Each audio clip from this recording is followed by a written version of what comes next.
Kumusta na po kayo dyan? Ito po si Arlene Peredo. Binabati po kayo ng maligayang Pasko at manigong bagong taon sa inyong lahat. Pasensya na po kayo at hindi ako makakarating sa ating reunion.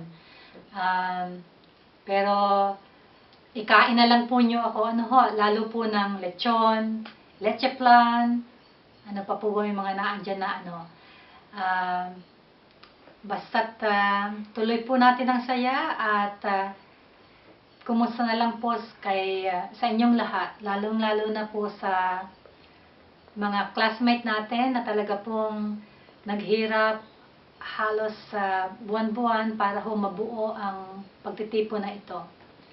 Salamat po kila Larry, kila Mylene, kila Marie, Paulette, Marcelina,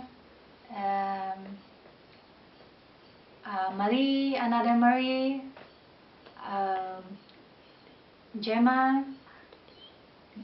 Naku, tumatanda na po at hindi po maalala yung iba, but sana po ay ang 2011 ay maging maswerte at masaya po sa lahat at sana po din ay magkita-kita tayo sa mga susunod na taon.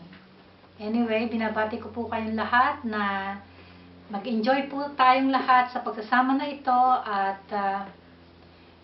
Kati, isayaw mo na lang ako at ikanta, Anyway, salamat po also sa ating mga teacher natin na talaga po na malaki po ang utang natin sa kanilang lahat. Salamat po sa inyong lahat at binabati ko po kayo uli ng maligayang Pasko at manigong bagong taon.